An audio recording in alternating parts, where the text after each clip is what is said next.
Welcome to IT Trends TV. Here with me, right on the opening of the third IT Trends in Karlsruhe, Mrs. Britta Wirtz. She's the Managing Director of the KMK and responsible for all of this, which is happening. So what is new at the third expedition? Well, I think our guests can expect an even bigger exhibition, a more international exhibition, and a conference program which is also done with the help of UITP, our joint partners in this event. We can have something like 56 market update forums. We have 8 sessions in the conference, really expert conference topics and all about IT in public transportation. So we're here in a new venue. You changed location. Why and what is the gain for all of us? So when we started in 2008, the first edition was in the city center, in the conference center. And of course, the exhibition and the conference was pretty much growing. And so before 2 years, I just took Mr. Flausch and some other guys in my car and said, look, we do have a fantastic modern venue in Karlsruhe, and why not moving there with the exhibition and the conference? And I think our clients and also our partners were quite convinced about this modern architecture, and we said a modern and forward-thinking subject like IT in public transportation needs also a very modern house, a modern exhibition center, and that's why we did it. So it's great here, and everybody who is here can tell, and we are showing a lot of pictures, so the people who are just seeing us on the internet can see that too. You have supporters to help you to bring this together. Who are those? Well, first of all, it's KMK together in a joint partnership with UITP, the World Organization for the Transport Industry, and also their members, the public transportation companies. And of course, we have the support of the Federal Ministry of Transport from Germany, and also from the EU, from Siim Kallas, who is the patron of our exhibition and conference from the EU. And of course, also some of the association members of UITP are also supporting us. That's like the VDV, the German Public Transportation Association, and of course the Italian and the French. So by hearing those names, you can see this is a very important thing happening here, supported by all the major players. And that brings me to another man who is here now around. Welcome, Mr. Alain Flausch, the UITP Secretary General. New in job, and you're very happy, I can see. Well, I think I decided to join that association, so finally I'm happy of my choice. But yeah, I think it's pleasant to be here, because I think, public transport has always been seen in many parts of the world as some sort of dusty and old-fashioned industry. And we know we are knowing now a renewal, a revival of public transport, because our city deserves it. And I think one way to do it is to modernize public transport by taking into account all the nice application, that IT application that can help us making public transport attractive, easy to use, and I would say the word that was used by the mayoress, sexy. Okay, and the IT Trends is helping to bring these issues forward, right?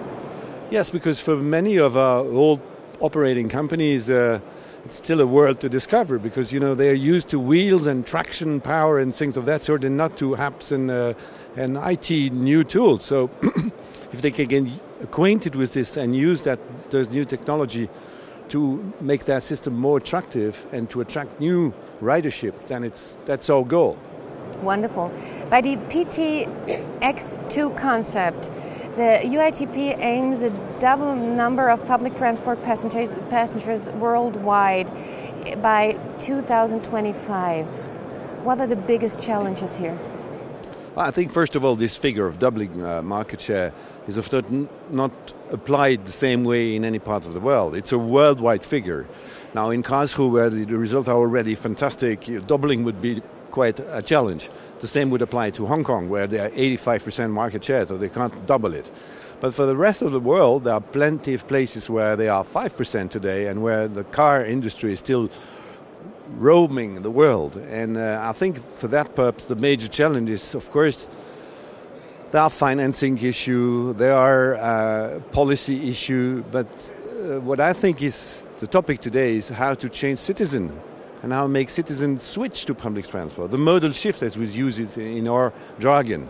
And the modal shift, it's not only convincing people, because I'm sure that most of the reasonable people say, yeah, but it's providing an alternative, a good public transport, and making that option a part of their lifestyle. That means it's trendy to have an iPad.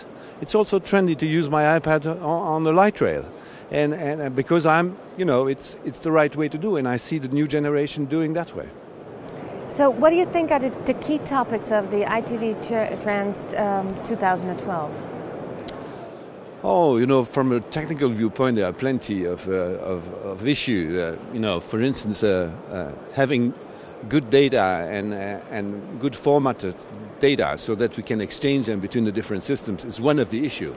And then the EU is busy trying to build something which would make the data usable by anybody because they will have the same format. But at the same time also, as the representative Mr. Callas said, we want to facilitate, for instance, the acquisition of tickets from the point of origin to the point of destination. For that we need to work on some sort of interoperable systems and interfacing all the system. That's one issue. Then you have the passenger information.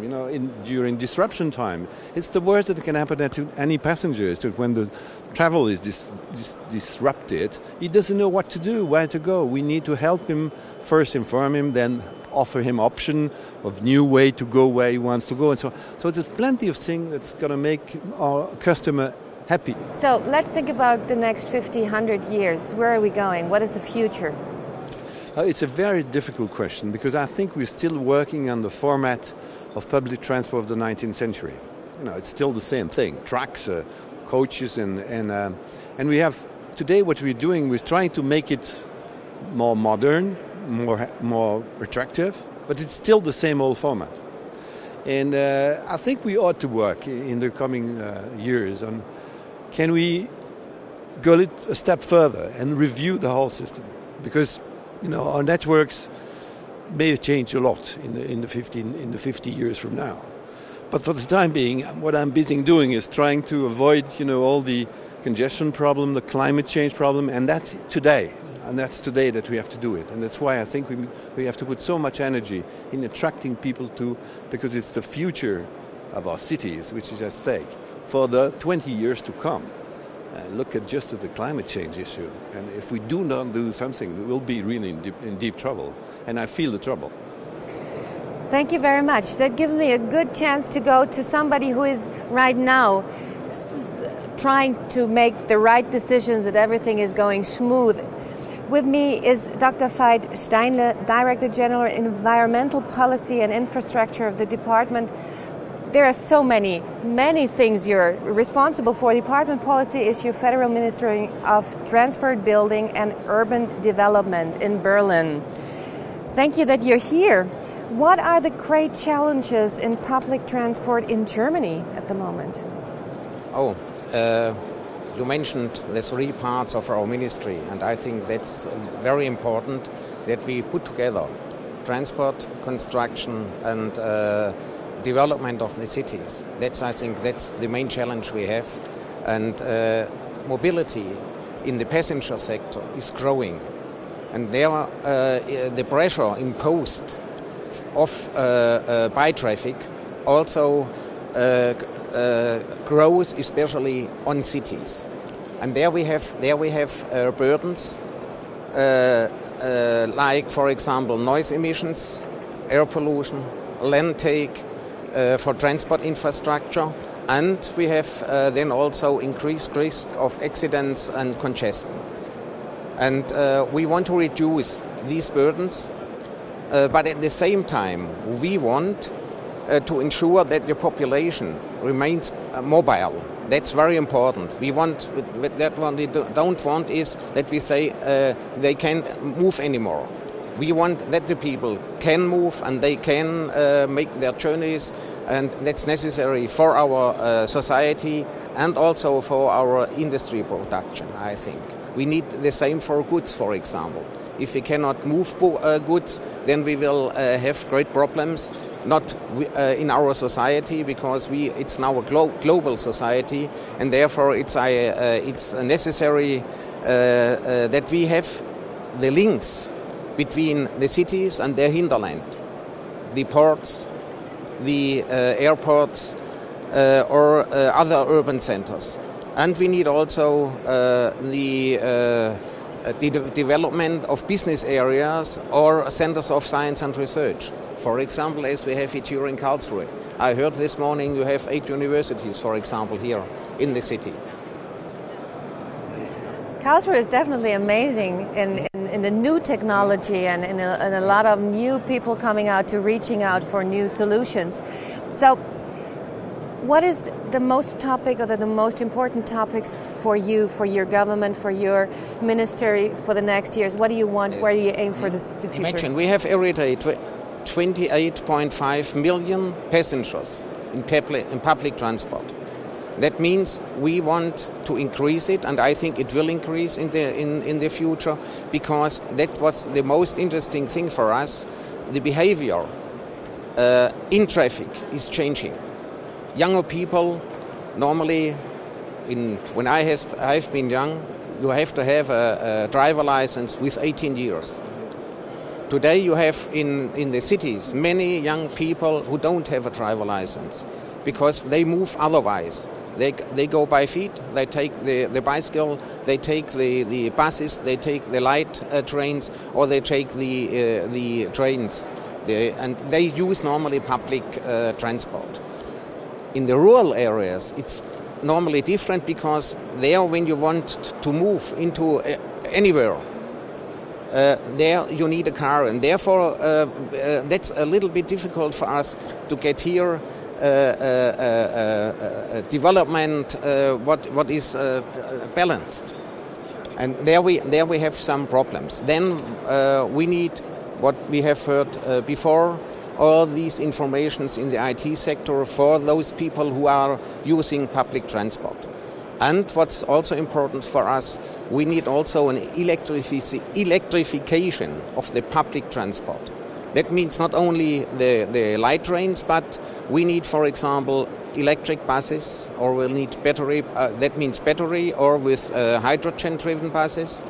We need also hybrid buses, because then we can we don't have these emissions in the same way as we have, because for example, the European Commission says in 2050 the traffic, even the public transport in the cities, must be electrically, and therefore we know what is coming in the future of the next 40 years.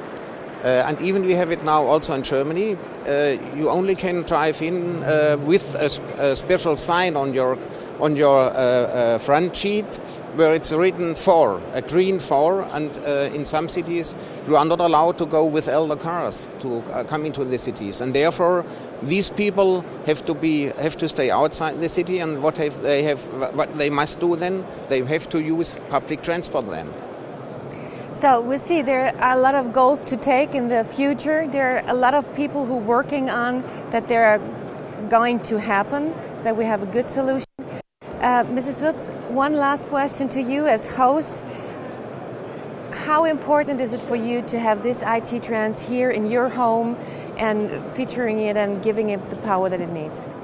Well, for Messe Karlsruhe, it's really a big thing in our portfolio. It's one of our most growing shows. You know that in total we have about 40 exhibitions in Karlsruhe per year, and really IT Trans is really bringing out those topics who are important for our region. It's a technology which is also fed by our region. It's from the industry, from the IT sector, and also from the universities. and that's why we are proud to have this international audience here. Thank you very much. Thank you for your patience. We're coming back today with a lot of topics, a lot of interviews with very interesting people who can give us more details on these topics. Thank you.